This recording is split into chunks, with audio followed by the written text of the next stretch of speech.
मिलेगा बड़ा घोटाला, आपको लग सकता है बड़ा झटका। सदन में पेश हो रही कैग रिपोर्ट से आखिर क्यों डरी हुई है आम आदमी पार्टी सरकार। जी हाँ, नमस्कार, आप देख रहे हैं गुरुग्राम समाचार। मैं हूँ आपके साथ प्रिया अग्रवाल। पहले आपको बताते हैं कि आखिर कैग रिपोर्ट है क्या। कैग का काम सभी सरकारी संस्थानों का ऑडिट करना है और उसकी रिपोर्ट संसद या विधानसभा के पटल पर रखना है। वर्तमान में कैग दो तरह से ऑडिट करता है, एक रेगुलेटरी ऑडिट और दूसरा परफॉर्मेंस ऑडिट। रेगुलेटरी ऑडिट को कंप्लायंस ऑडिट भी कहते हैं। इसमें सभी सरकारी दफ्तरों के वित्तीय ब्यूरो का विश्लेषण किया जाता है। विश्लेषण में मुख्यतः ये देखा जाता है कि सभी नियम कानून का पालन किया गया है या नहीं। इसी तरह परफॉर्मेंस ऑडिट में कैग ये पता लगाया जाता है कि क्या सरकारी योजना शुरू करने का जो मकसद था उसे कम खर्च में सही तरीके से किया गया या नहीं। इस दौरान योजनाओं का बिंदुवार विश्लेषण किया जाता है। हाल ही में दिल्ली में 10 साल सरकार चलने के बाद आम आदमी पार्टी अब विपक्ष में है। बीजेपी सरकार आम आदमी पार्टी सरकार के वक्त से पेंडिंग कैग रिपोर्ट विधानसभा में पेश कर रही है। कुल 14 रिपोर्ट है, जिनमें से लीकर पॉलिसी और हेल्थ डिपार्टमेंट की रिपोर्ट पेश की जा चुकी है। दिल्ली विधानसभा के नए सत्र में कैग की लंबित रिपोर्ट पेश की गई, जिसमें दिल्ली की शराब नीति में अनियमितताओं का खुलासा हुआ। रिपोर्ट के अनुसार 2017-18 से 2020-21 के बीच शराब नीति में बदलाव के कारण सरकार को करीब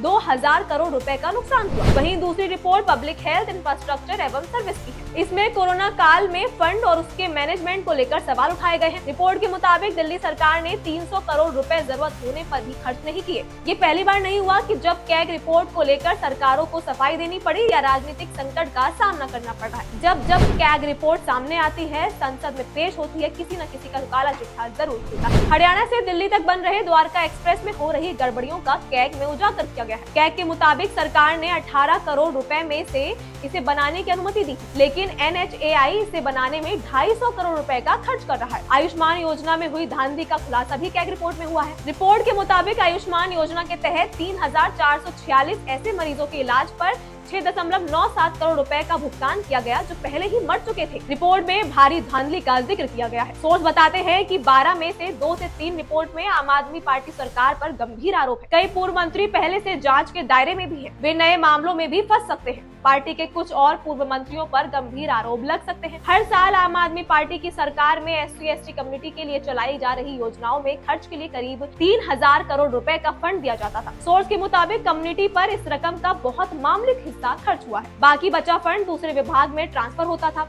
कैग की रिपोर्ट में फंड की हेराफेरी का मामला सामने आएगा। सोर्स की माने तो पॉल्यूशन के अलावा बाकी कामों जैसे कचरा प्रबंधन के सरकार काम को लेकर रिपोर्ट सामने आएगी। पॉल्यूशन कम करने के लिए सरकार ने क्या कदम उठाए थे, इस रिपोर्ट का भी इसमें जिक्र किया गया है। ये कैग की शुरुआती 5 रिपोर्ट में शामिल हो सकती है। इमरान हुसैन 14 फरवरी 2015 से 14 फरवरी 2020 तक पर्यावरण मंत्री रहे। फिर 16 फरवरी 2020 से 17 सितंबर 2024 तक ये विभाग गोपाल राय के पास रहा। गड़बड़ी सामने आने पर ये दोनों मंत्री जांच के दायरे में आ सकते हैं। लेबर डिपार्टमेंट का काम भले ही कैग की 14 रिपोर्ट में शामिल नहीं है, लेकिन इस विभाग की गड़बड़ियों पर भी सरकार की नजर है। सोर्स के मुताबिक ये विभाग जांच के दायरे में है। भविष्य में लेबर डिपार्टमेंट का रिपोर्ट कार्ड अरविंद केजरीवाल के लिए सिरदर्द बन सकता है। 14 फरवरी 2015 से 14 फरवरी 2020 तक गोपाल राय दिल्ली सरकार में श्रम मंत्री रहे। उसके बाद 16 जनवरी 2020 से 28 फरवरी 2023 तक सत्येंद्र जैन ने ये विभाग संभाला। सोर्स की माने तो इस विभाग में फंड की हेराफेरी या घोटाले से ज्यादा फंड खर्च न करने के मामले पर सवाल उठाया गया है। आरोप है कि इस विभाग के लिए फंड दिया जाता था, लेकिन फंड खर्च करने की जगह इसे फिक्स डिपॉजिट कर दिया जाता था। फिर उससे आने वाला ब्याज का इस्तेमाल पार्टी अपने खर्चों के लिए करती थी।